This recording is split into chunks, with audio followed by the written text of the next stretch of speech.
What's going on, guys? Welcome back to episode 3 of Cautiously Optimistic, joined this evening by Liam and Socko.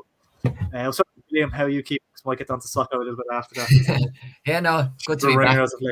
Looking forward to this. We have, I wouldn't say a new face, but it's good to have a good face back on the channel, really, you know. That's it. It's been a while, but yeah, looking forward to this. Get stuck in now in a while. Yeah, Socko, how are you keeping?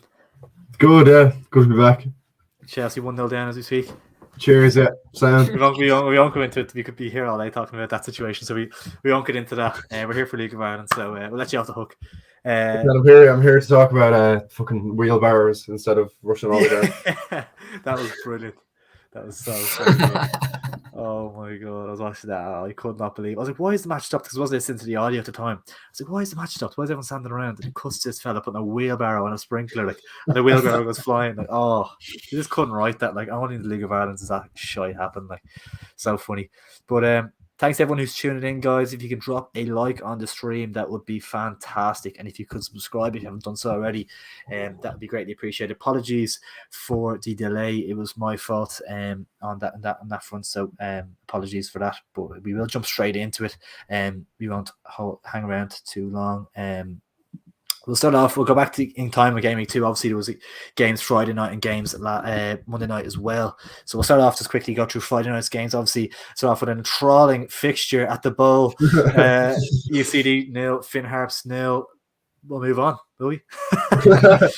Adam May, Andrew Dempsey was there, and he was like, it was one of the worst games we've ever seen. Like, UCD can't score, Harps can't score, and the draw was probably the fairest result. Obviously, the game against Shelbourne was a bit more dramatic, but yeah, you'd imagine those two teams be in with a shout of like last place and ninth place come November, October. Yeah, you'd imagine. Would you agree with that?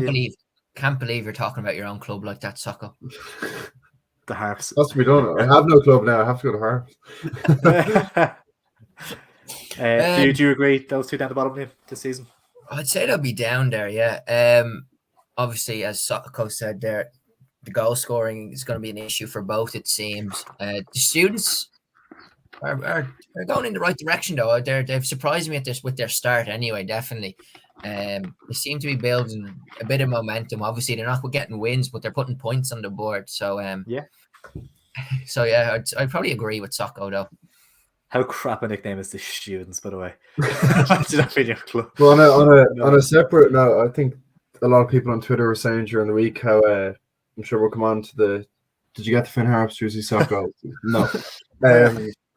The UCD, like as a club, like I've never had a problem with them, and it's kind of a quirk having a college team and a like semi-professional league, but there's a few people on Twitter saying that the college itself could do a lot more to promote the club within the college. Like their attendances can vary. I suppose it doesn't help as well. I think Dan McDonald was saying that if the games are Friday night, like most students either just go home to Dublin on a Friday or just go home to the country on a Friday, so they don't really get that like consistent support. I think they tried doing midweek games for a while, but it just didn't really seem to work. But if something can be done to, like, especially the Premier Division this year, if something can be done to just drum up a bit of support, like there was a good few empty seats at that Shells game, which, like Damien Duff alone, there you think there might be close to a full house. Yeah, no, absolutely. It's just been a debate for years, and there's always, but it's so hard to get behind a team that's constantly going to sell its best players, I suppose, in that regard as well. So it's hard to know. Yeah. But it would be great to see a few more bums on seats. But we'll move up. We'll talk about you. We'll touch back on UCD's results in game week 3 later on, and Harps as well. But move on to a game. I think you're at the Soccer, weren't you? Saying Pats 1, Sligo 2. Bit of a shock result given Pats' opening game of the season. A very, very good win away at Shells. I was quite surprised. I think we all went for prediction-wise. We all went for a home win here. So a little bit of a shock, but Sligo definitely impressed. And Aidan Keena in particular, new signing up top on the score sheet. I think he was your man of the match, wasn't he? Yeah, he was. He was ex Pats, of course. I think he played under Liam Buckley at Pats.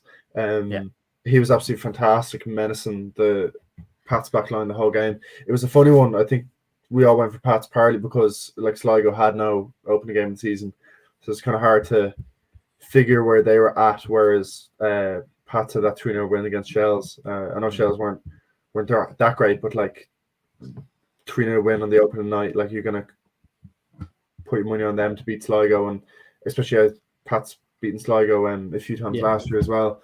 But yeah, Pats were pretty disappointing. It kind of could have went either way, but over the course of the game, Sligo fully deserved to win, and Pats towards the later stages of the game were just like throwing the kitchen sink at it. Tunde Owolabi getting the goal back and trying to go for a draw, but I think if Pats got that equaliser, it would have been a point gained. Whereas if Sligo, it definitely would have been 2 points dropped, especially after going 2-0 up. But yeah, Pats just seemed this year, well, what I've seen so far, just a bit leaky at the back. Sligo's forward line was absolutely superb. They hit the bar late on, hit the bar in the first half as well, and then Pats hit the bar late on. So it could have went either way, but over the course of the chances, Sligo definitely full value for the win. Yeah. Then, Liam, you were at the Drogheda Shells game, weren't you? 2-0 in for Shells. Yeah, I went up to Drogheda. Very impressed with the Drogheda fans, and the atmosphere is very good. It was just Drogheda for me were the team on top now. They were the first team, half, definitely, yeah.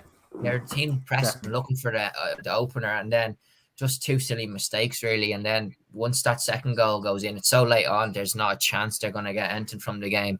But yeah, it was my first time up at Drogheda's ground. Very impressed. It was a nice evening out, really. Fans excellent. It was an okay game. We're not gonna. But Shelbourne weren't. Like I thought, Shelbourne are going to be a weird one this season. I think. I don't know what to even think of Shelbourne, because they have good players. It's just goal scoring. They need a clinical striker, I think. But they were clinical against Drogheda though, all the same. But yeah, it was a nice evening out. He drives now. Liam drives, just in case, you know. Who got the goal? It was Mark Cole got the second. Who got the first? I'm trying to think who got the first one again. Daniel Hawkins, wasn't it? Yeah. Hawkins, yeah. The striker is a big issue. Dan Carr hasn't looked up to much so far this season. Sean Boyd did a bit better, I thought, in the game after this one we'll talk about. But even still, like he has been the most prolific goal scorer ever. So yeah, I think it's an area that Shells definitely need to address. I think Shells, there's definitely going to be a gelling period. It's going to take a while to get going, I think. And all the performances so far, there's been periods where they've struggled and they've given up chances and looked a little bit dodgy at times. But great results on Friday night. And at the end of the day, it's about kind of getting points on the board as well. Not always about the performance as well. So obviously, performance is a huge bonus. But I think the points on the board, Damien Duff would be delighted to get that and get that kind of monkey off his back. The 3-0 first game of the season was obviously very unideal and kind of got a bit of stick online and stuff. But so I'd be delighted to get that win. And I think Mark Coyle, A. Dervin, I think that they'll form a really, really good relationship in the middle of the park for Shells moving forward. They have a couple of nice players that are going to start gelling together even as the season goes on. So yeah, I think definitely positives to take for Shells. I think 2-0 probably flatters them a bit though. I don't think it was a 2-0 game. But yeah, the 3 points. Who cares? They got the 3 points. And move on to the game that was on RTE, lads. Cracking game. Derry City snatching a last-minute winner against Shamrock Rovers after a Pico Lopez mistake, which you wouldn't see an awful lot. Very uncharacteristic of him. Maybe he's a bit tired, I think, from the. He hasn't really stopped really since the AFCON and stuff as well. Yeah, I'm not sure if he started the President's Cup or the opening game of the season. But Bradley did say, correct me if I'm wrong, Bradley did say he would give him a rest, definitely. Played a lot of football at the AFCON, didn't get much of a break at all during the winter. But maybe, I don't know, I think that was just a lapse of concentration rather than like tiredness. Fatigue, great finish. Take nothing away from the finish though as well. Oh, the best finish, like in the opening 2 or 3 weeks, we've had like 2 shouts for like goal of the season, like James McGonigal there, absolute cracking finish, and Dara Burns against Shell. Sorry, Ross. The opening night as well. Great goal. But I was watching the highlights there. Derry matched. A lot of the talk before the league started has been who can match Shamrock Rovers, who can really push them, challenge them for the league. And a lot of that talk is surrounding Derry. Savage transfer window they had, bringing in a lot of big names. So people weren't sure how they get on this year, and they matched Shamrock Rovers, the champions, all across the park that night, live on RT. Derry probably would have been happy with a draw. Rovers probably happy with a draw after the game turned out, but absolutely super win. And I think the Brandywell was sold out too, if I'm not wrong, which is great. I think it might have been, yeah, 100%. Liam, you backed an away win here, I believe. Just looking at it now, Dundalk 2, Bows 2 it finished. Were you surprised to see how the game panned out, or was it kind of close enough to how you expected? Obviously I backed the away win here. Bows, I don't know, Dundalk seemed a bit leaky at the back. Bows, I'd say it was a fair result given on the 90, really, on the 90 minutes of play. Now on the next game week, I don't fancy Bows this season. I just think they're a bit all over the place, really. I think Dundalk have a lot of that gelling period to still come. They're still finding their feet really under O'Donnell. I think they will come good though. So it was probably a fair result on the 90 minutes, as I said. Yeah, on the balance play is fair, and I think it's fair to Dundalk to actually start the season quite well. We'll get on to the result in game week 3, maybe a little bit better than I would have imagined. We'll move on to game week 3 now. We'll look first at Bows against Pats, and this was a weird game. I think most of us expected. None of us went for the home win here in terms of the predictions. I think Griff was the only one who went for a draw. Everyone else is an away win. We expected Pats to bounce back, and they didn't play well. Darragh Burns didn't start, which is a weird one. Maybe it was kind of a decision to kind of rest him or manage his minutes a little bit, but I thought that was a strange decision. The goal that Pats conceded, I have to say, it was probably, I don't know if you saw it, lads, it was probably one of the worst pieces of defense I've ever seen in my entire life. Like, I genuinely, if my Sunday League right back did that, he's never playing ever again. Like, it was one of the worst pieces of defense I've ever seen. Shocking. It's like he just stopped. It's like he forgot he was at a football match. Like, yeah, I've never seen anyone like lapse concentration like it. It was strange. But yeah, to be honest, I think we all went for the draw pretty much, or sorry, for the away win. Pat's obviously looking to get a victory after that defeat to Sligo. Bows still a lot of questions surrounding them, having lost so many players over the winter transfer window. And from what I saw on Twitter, I didn't get to see the match myself. Pats were poor, and Bows were kind of good value for the 3 points. Definitely, yeah. Could have had one or two more goals, but it took a really, really bad defensive mistake to put Bows ahead. So yeah, it's kind of decent start to the season for Bows with that win, and that's kind of 2 losses out of 3 now for Pats, and they want to pick it up on Friday. 100%. And the thing about it is, Pat's playing Shamrock Rovers this Friday as well, so it could easily be 3 points from 4 games, which is a shocking start for a team you would have tipped to be in the title challenge, really, at the start of the campaign. Sorry, Liam. Would you say Tim will be under pressure if he loses to Rovers then? Or will maybe not just yet. I think he'll get no. half the season, and then at least and if he's in the bottom half of the table after half the season, especially with the money they spent on the likes of Owen Dole, bringing them in, obviously won't be too cheap. He's expected to be in that top 3, minimum top 4. Anything less than that, and coming towards the end of the season, there's definitely going to be questions asked. But no, it's far too early. I think the first manager to get the sack last year was Declan Devine. That didn't come till the end of April, if I'm not wrong. So still 2 months ago, I think. Yeah. Liam, you'd say that after 1 game of the season. No, I just think drama. Drama. I know I was speaking to Patrick Griffin. He was saying that Pat's he understands why Darragh Burns was dropped because he was poor in the previous game.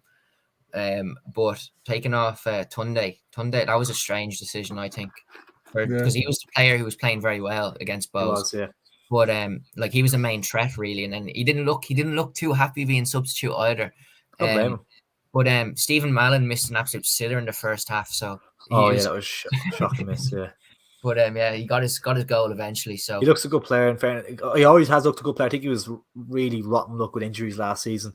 I remember he came on in that game against PAOK in Greece, and he got the ball. He came off the bench, ran down the line, and there was a Gareth Bale-esque against Inter Milan, ran down the line, pulled it back towards Keith Ward. And that was remember Keith Ward had that open goal to bring it to extra time and missed. I think he mishit it completely. But yeah, Stephen Mallon is a player 100%, and if Bose can keep him fit this season, he's a huge asset. And him and Twardick, very, very good wingers either side. Yeah, just one last thing on that. The goalkeeper, Joseph Anang, I think that's how you pronounce his second name. He had a few kind of scary moments against Sligo on the Friday, and obviously another loss here now with David Odumosu coming in. Yeah, like to be challenged for the number one shirt there. Like Odumosu was absolutely fantastic for Drogheda last year, so that's just another kind of has that relationship with Clancy already as well, obviously. Yeah, it's definitely another one to keep an eye on. 100%. So that's an interesting one there. Sligo continuing a very, very impressive start to the campaign. That's 2 very tough games, away at Pats, away at Derry, and they got 4 points. And I didn't tip Sligo to do well at the start of the season. I still think they could drift off a little bit. Your Greg Bulgers and stuff, your Gary Buckleys are kind of getting on. But it's going to be a tough challenge to keep them fit for the season there, and they're so integral to that team. But the likes of Aidan Keena, it's shrewd business that Liam Buckley does. He's a very experienced manager. He'll get them competing. And I'm surprised to see him take 4 points from their opening 2. That's a really, really good return. Yeah, definitely. It's kind of looking good in Sligo this year. Like the squad they've assembled, Liam Buckley and the European football this year, that's absolutely huge. You'd wonder if some of the players they signed, I think it's 8 or 7 signings they made in the winter. If the European football factor was a big thing as well, obviously in attracting players to the club. Just the game itself, yeah, it was a super point for Sligo. As I said before, a lot of people tipping Derry to push Rovers really, really close this year. Sligo not really in that conversation just as much. But absolutely super point from Sligo. And I say Derry will be disappointed now. I know Sligo will be Pats, but after such an incredible performance against Rovers, 3 days later, it's kind of hard to get up to that tempo so soon after. Yeah. Liam, how far can Sligo go this season, do you think? Is that going to be, is it? Or? Sorry, I was asking, Liam, how far do you think Sligo can go this season, do you think? What's their ceiling? I'm going to play kind of on the other side of the field here and say that could be a very good point for Derry come the end of the season. No one kind of thought Sligo were going to start so well, given the loss in the transfers that they've had.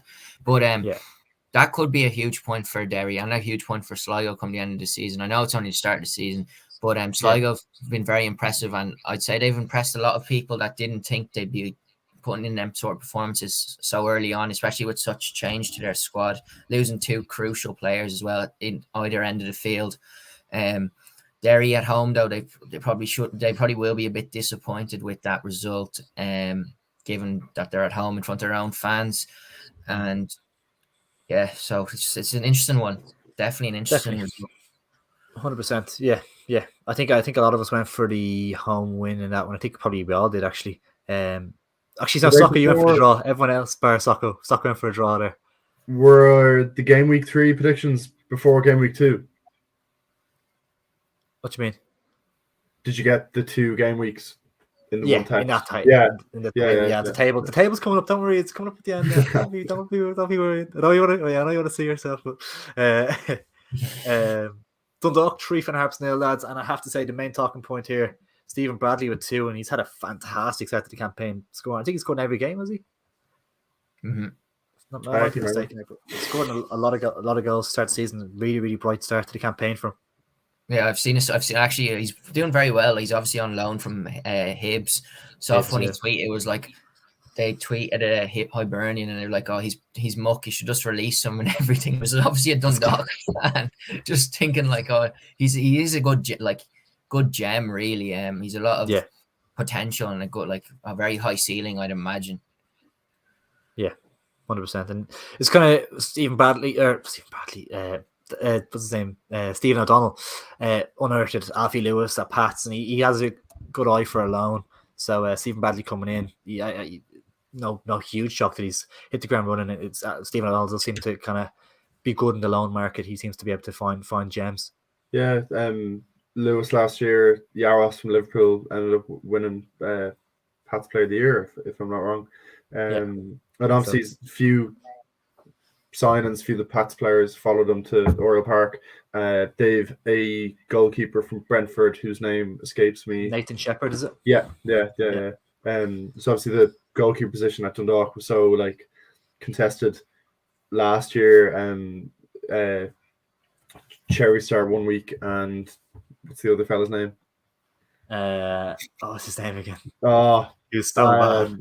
He's not still there, is he? I don't think.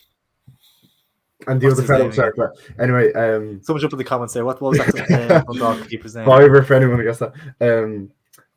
So obviously is a good baby, is it? A baby, yeah. Baby. Good man. 5 points for us. He obviously has a good eye for a loan player. And it will take time to gel these players, but there's a few decent results for Dundalk now. Like point daily, man. I know people are talking about the bow squad this year, but point in a full daily man isn't to be sniffed at. I don't think. Comprehensive 3-0 win against Finn Harps. So it's all going okay. I'm just waiting for the new Dundalk St. Pat's Derby, which is coming up soon. Oh, it's gonna be great, isn't it? Ooh. How much of a concern is it for Finn Harps 0-0 UCD 3-0 loss to Dundalk? Obviously not going to panic too much just yet, but it is a little bit concerning, isn't it? Yeah, I'd have to say. Go on. I'd have to say it is a bit. Obviously, they brought in Yo-Yo Maddie and stuff like that, so the fact that they're not scoring goals could be a big issue, and they've obviously lost Adam Foley to Drogheda. So yeah, it's an interesting one really. Tunde and Sean Boyd as well. So there's a lot of firepower left over the summer or the winter. Absolutely, yeah. So it's going to be a tricky one for Harps, and it's a big task for Ollie Horgan this season. But as he says himself, if he gets 9th place, he's happy. Next up in Trolling fixture at the Bowl again, another 0-0 draw at the Bowl. UCD 0, Shelbourne 0. This one far from a classic. Not one we'll be looking back at the end of the season. We won't be looking for highlights or anything. So, from a Shell's point of view, it was a poor performance, to be honest. Definitely need to step it up, especially playing Derry this weekend. Need to step it up big time. We conceded a couple of chances as well. The concern for UCD is that they're doing well at the back. They seem to be kind of not. It's a positive that they're not conceding goals, but I would have thought that the strongest part of their team was going forward. Whelan, Kerrigan. They don't seem to be able to hit the back of the net so far this campaign, which is definitely a concern. Because Colin Whelan and Liam Kerrigan, would have been buzzing and to hit the ground running in the Premier Division this season. So definitely a concern from that point of view. But the fact they're not conceding goals is definitely positive. Yeah, definitely. I think if you're not scoring goals, just make sure you're not conceding them first. Obviously, I think a big thing for UCD will be getting as much out of Kerrigan and Whelan before they leave in the summer, as I expect they will after they finish their studies. So they can get enough points on board to put themselves in a good position for safety after the summer. I think they'll be doing well, but I think just if you're not conceding, like different to Shelbourne, like that they're expected to be scoring up in the forward line. Well, I think for UCD, just first 2 games in the Premier Division, just take it easy, and every clean sheet can bring confidence to a team, as we all know. Absolutely. Did you watch Did you watch this, Limo? Did you watch this match? So I actually watched the highlights. And I was watching it on the live tweets and everything like that. Disappointed for Jordan McAnuff, obviously going off injured. Yeah, that was coming back off a lengthy injury.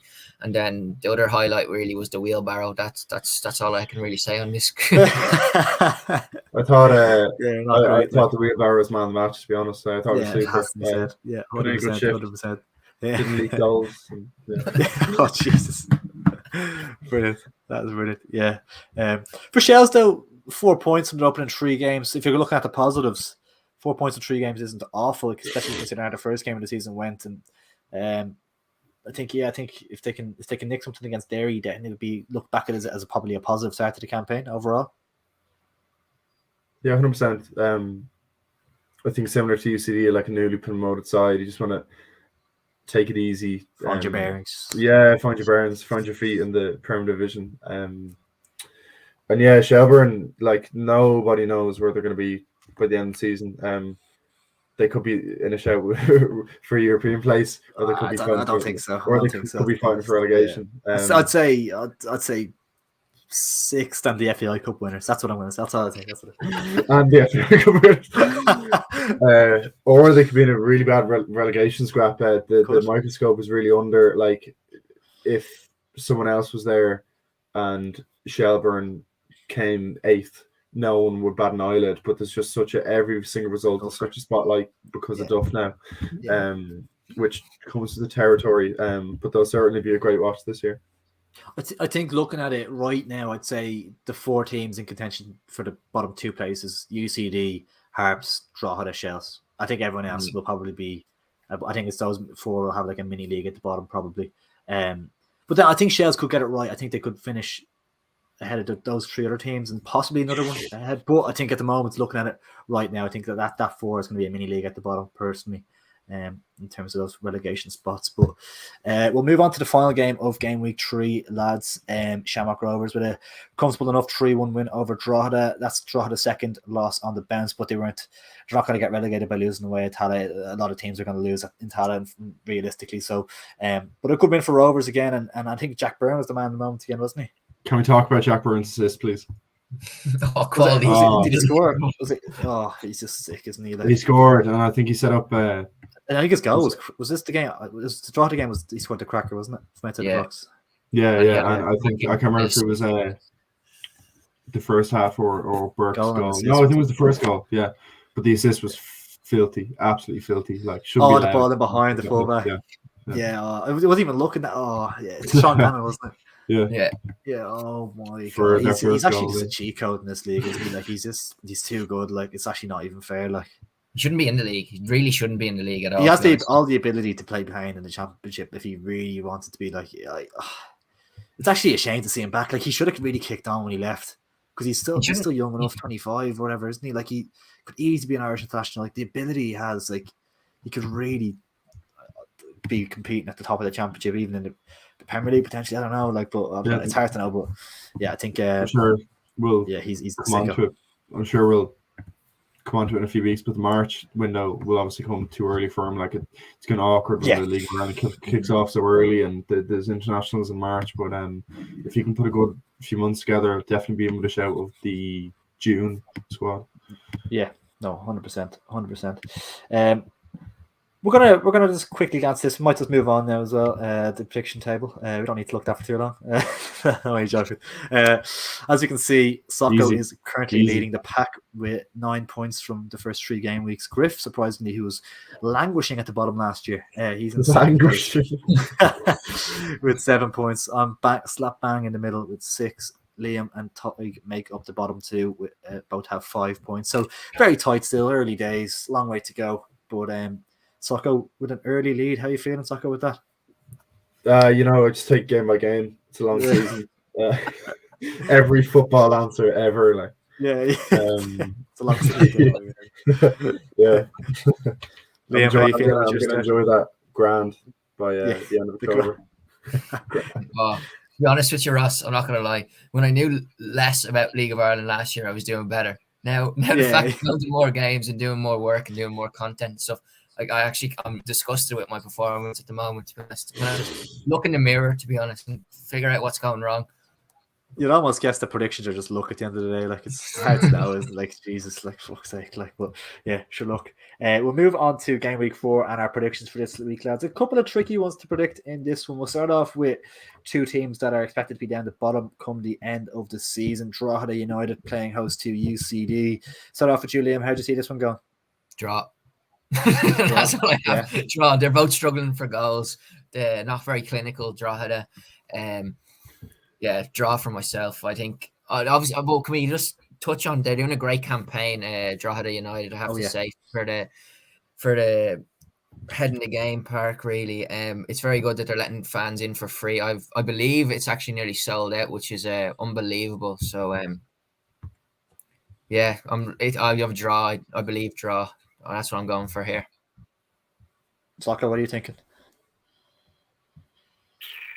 I think draw. Yeah, two Draw, yeah.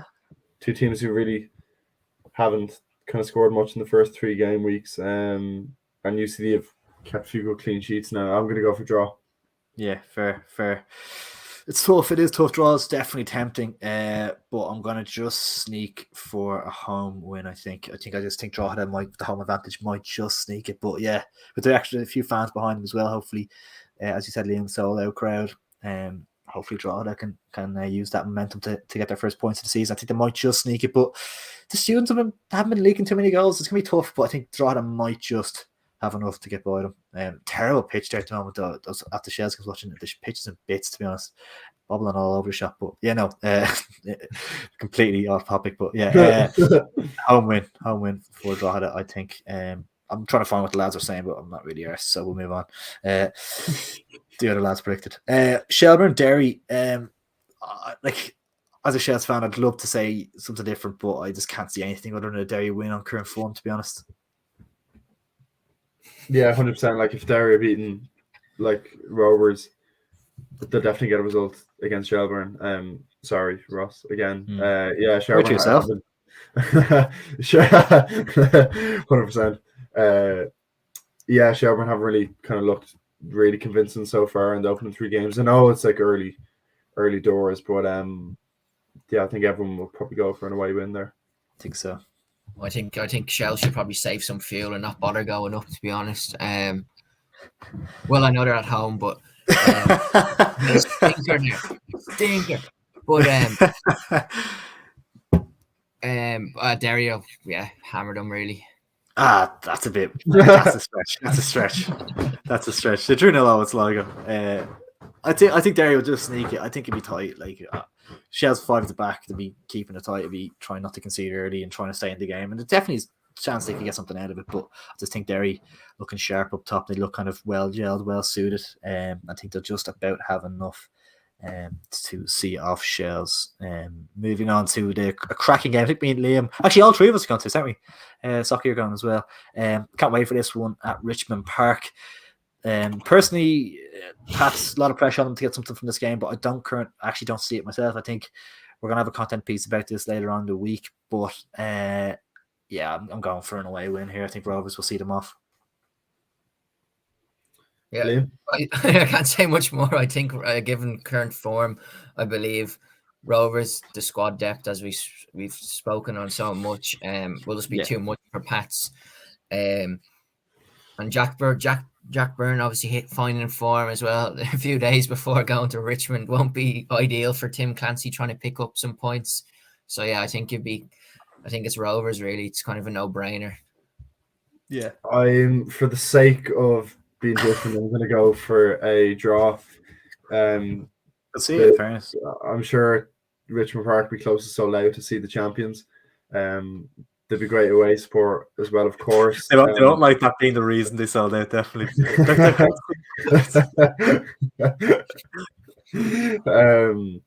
And like, having said what I said, Pats were really close against Sligo, like hit the bar, had 1 or 2 early chances in the second half to get back in the game. Rovers coming off that defeat to Derry, I know they beat Drogheda, but just for the sake of it, I'm going to go for draw. Yeah. Fair.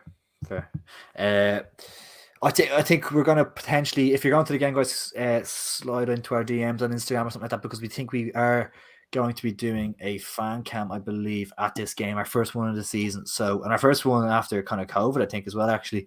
So it's quite significant in that way. So yeah, if you're going to the Pats Rovers game and you want to do an interview after the match, let us know, and we will be happy to have a chat with you following post.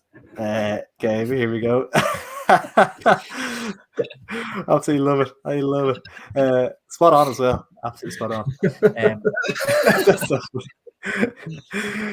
Finn Harps against Bows, lads. Really tough place to go, as we always say. Ballybuffet, nasty, cold Friday night they'll be hoping for. Is this? I think this is it. Yeah, this will be Finn Harps' first home game of the season, and obviously their home form is going to be crucial if they're to stay up this season. I'm going to let you fire away here. I'm going to have a little think about this one first. See what you say. Okay, I'll start off. I'm going to go for I'm gonna go for a draw. I'm gonna go because it's a Finn Harps Bally Buffet. I'm gonna go for a draw. I think Finn Harps are in need of a few points, so I'm gonna go for a draw here. Soccer, what are you thinking? I'm going to go for the away win. I think Harps haven't shown anything in the opening 3 games to suggest they're going to get a result against last season's. Well, they've only had 2 games, so they wouldn't be able to chase anything. 2 games. 2 games. 2 games. 2 games. But last season's cup champions, I know they've lost a few players, but I think Bow's quality will just see them through in this one. Yeah, fair. Yeah, no, I think Bow's would be the bookies' favourites for this one. In fairness, I just think Harps will get a point from this one. I think they'll have enough in the locker to get a point here. I think they make it tough for Bows. I think Bows have had a great start. In fairness, it surprised me a little bit. Was it 4 points from 2? So yeah, I think Bows definitely will go there full of confidence. But I think for Harps, we'll be able to grind this one out. Like they'll be able to. They just have enough. I think they just have enough just a grit and at home as well. It's such a tough place to go. I think they just have enough to nick a point here. I think it'd be a score draw, but I think it'll probably be a 1-1. I kind of that's what I'm kind of going towards. Not hugely score, like not a high score, but I think a score draw for this one. But I think Finn Harps is at home. I think they're a different animal to when they're on their travels. So fancy a point there for both sides. Final game of game week 3, fellas. Sligo Rovers playing host to Dundalk. Tough one to call. Sligo Rovers obviously 4 points from 2. Great start to the campaign for them. But Dundalk have also had a really good campaign so far. They've beat Finn Harps in the last game 3-0. They drew against Bows. I think they drew with Derry as well, first game as well. So they've had a tough start to the season, definitely Dundalk, but they're picking up points and they're looking good. So this one might be the toughest one to call this week. I say fairest thing is probably a draw. Both teams have an impressive enough starts to the season. Definitely fancy Stephen Bradley getting a goal for Dundalk. Aidan Keane of Sligo as well. Probably score or draw, I'd say. Yeah. Emma? I was going to go for a draw, but you need to take risks. It's a cop-out, isn't it? It's the most obvious answer was a cop-out at the same time. You have to go for. Oh, I don't know. This is tough because it's a flip of a coin, really. Because they're both in they're doing well in the league. Like Sligo have impressed me. I didn't think they'd be doing as well as they had started, and then Dundalk, Stephen Bradley scoring goals for fun. Oh, I'm gonna go for a home win. I'm gonna go for a home win. Huge call. I have to make. I've ground to make up. Yeah. Go for a home win. The fact I'm slap bang in mid-table, I'm going to play it safe and go for the draw here as well. But it is a huge cop out. But I just think both sides will cancel each other out. I think a draw is most likely. Two sides, they probably maybe shake hands in a draw as well. Both sides secretly would possibly take that. They wouldn't be overly displeased, I wouldn't say. So yeah, I think a draw is a fair result from that one. But you just never know. We'll move on to our final segment of the show, lads. And this is one that kind of on Twitter was kind of took off. Conan Byrne tweeted about Caoimhin Kelleher after, of course, he won the Carabao Cup with Liverpool on penalties, obviously scoring a penalty himself, and then kept Ariz Balaga blazing one over the bar. Socko, you're a very happy man, of course. But Sure. He did raise an interesting question. He said, who would you rather be?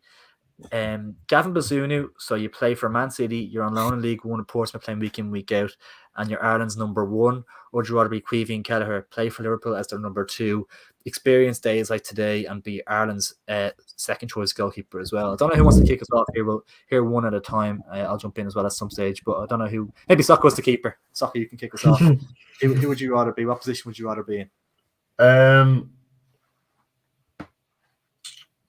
See, what position would I rather be in? They're both on different paths in their careers. Like, players don't all follow the same path. Some go on loan, some go to a really top club at a really early age.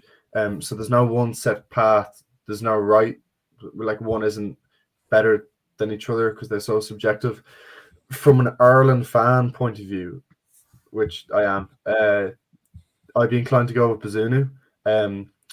Apart from the pass back mistake versus Portugal, I can't remember him putting a foot wrong in the other 8-9 games he's played. Not only not putting a foot wrong, but putting in 3 or 4 man of the match performances. The games against Serbia and Portugal at home come to mind. He was absolutely excellent. Of course, he's a few years younger than Kelleher as well. He has 8 or 9 games now with playing with Ireland's back line, so they have that understanding, that chemistry, that trust between them. Whereas Kelleher, on the other hand, it's 45 minutes versus Hungary, if I'm not wrong, and the Qatar game, which he didn't put a foot wrong in either as well.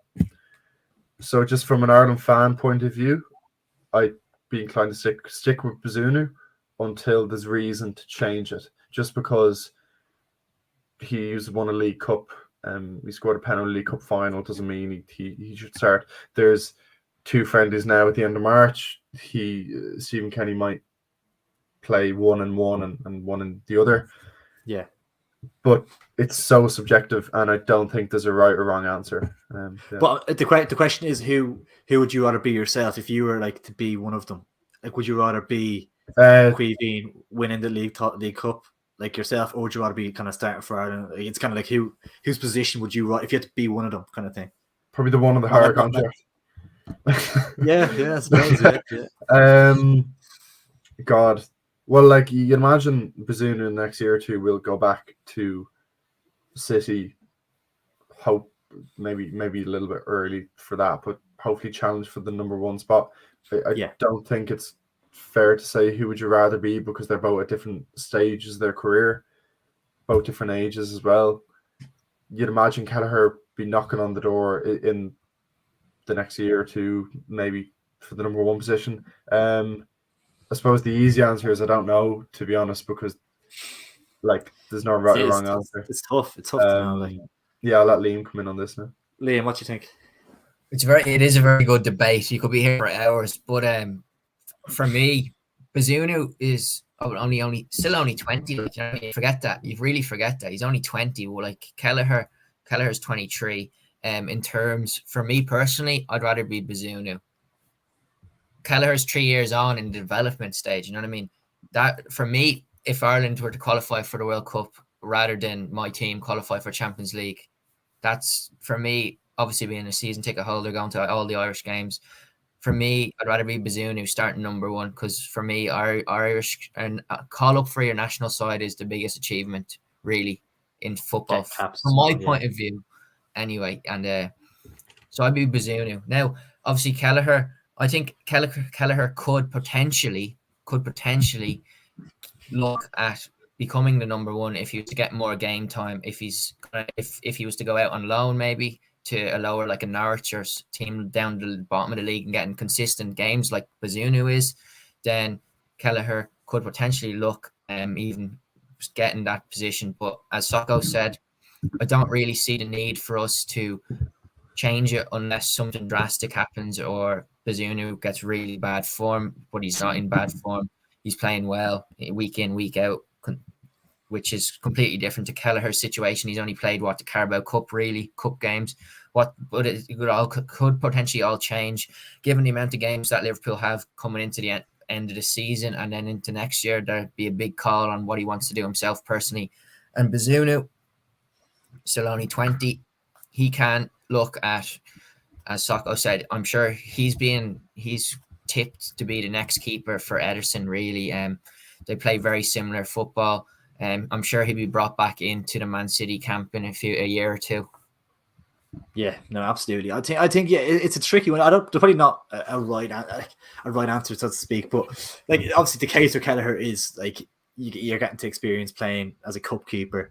You're getting to lift league cup trophies. You're getting to potentially get a Champions League medal. You're getting medals probably as a second choice keeper, but at times first choice in maybe the FA. I think it's first choice in the FA Cup as well, so potentially that as well. So the case is kind of, I saw someone comment underneath Conor Burns things like, do you look back at the end of the season at the games you play, all the games you play, or all your medals? And that's an interesting point as well.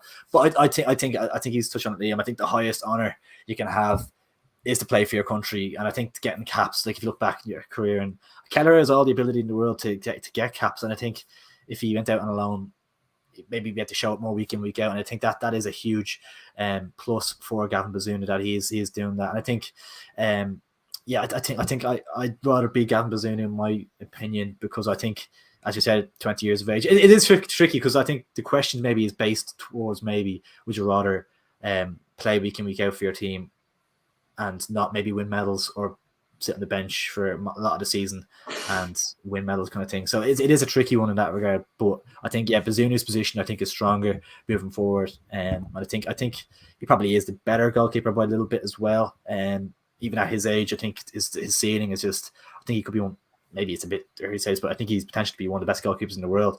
You saw him in that list of that team. Is like a team of all the best youngsters in the world. He was the goalkeeper on that team, 20 years of age, best goalkeeper in League One by a long mile. He'll either be second choice of City next season, in the Championship at the bare minimum. I think possibly a Premier League team could take a chance on him, but you want guaranteed football, so maybe a team going for promotion in the Championship. So I think for me, I'd rather be Gavin Bazunu, but I can see why people would say Kelleher possibly as well, because days like that, scoring penalties in cup finals and lifting the trophy and being the man in the moment, it doesn't come around that often, I suppose. So there is definitely a case for both, but I think Bazunu is the man. I think that's the position I'd rather be in. Being the number one for your country, that I think that nothing tops that for me. I don't think. I think finally the real winner in all this is Ireland fans. Like, we're in the strongest position for a goalkeeper we've ever been, and we haven't even mentioned Mark Travers too, who's doing fabulous at Bournemouth at the moment. So definitely, I think the future is definitely bright between the sticks and the Aviva. 100%. Huge shout out to Killian McCarver just seeing us now. They both play for absolutely shy clubs, in my opinion. Solid Man United fan. Thank you so much for the donation, Killian. Much appreciated. Absolute legend. But I think Bazunu is the general consensus. But I think a lot of people on Twitter were saying Kelleher. So it's hard to know. I think a lot of people, it's going to be. If they support Liverpool, they're going to say Kelleher, and if they support somebody else, they might say Bazunu or something in that regard on Twitter. For granted, in terms, and obviously Bazunu has Kelleher's a few years ahead, as I said. How many titles will Bazunu win by then? When he's the same age as Kelleher? Like, you know what I mean? If he's brought in, he could sit on the bench for Man City in next year, and they could win, I don't know, the Carabao Cup, the FA Cup. You know what I mean? Whatever, really. They're always in, they're like Liverpool. They're always in and around the semi-finals, finals. So it could be another debate next season.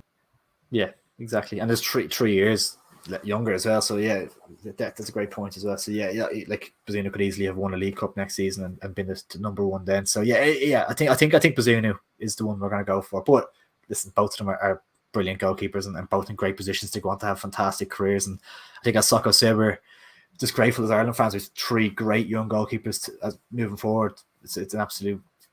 We don't have to worry about that position at all. Like, it's just nailed on that we're going to have a good goalkeeper for the next 10 years or so, even more. So that's kind of happy enough to bring that one to an end. If you did enjoy the stream, guys, do drop a like on it. If you can hit around the 50 likes mark, that would be fantastic. We have to run off the training, so in a little bit of a rush. But thanks so much for tuning in, guys. Sorry for the delay again. I was a little bit delayed getting on this evening, but we'll be back next week. And as I said, we're all going to be at the Pats Rovers game on Friday night. So if you're going to that, hit us up if you want to do a fan cam following the game. But make sure to stay tuned for the fan cam and reactions that will come out on Saturday. But guys, Socko, Liam, been an absolute honour. Cheers, boys. Good to have you back, Socko. Enjoyed this one. Sound, man. Nice one, gents. Same time next week, just half an hour earlier. Nice one.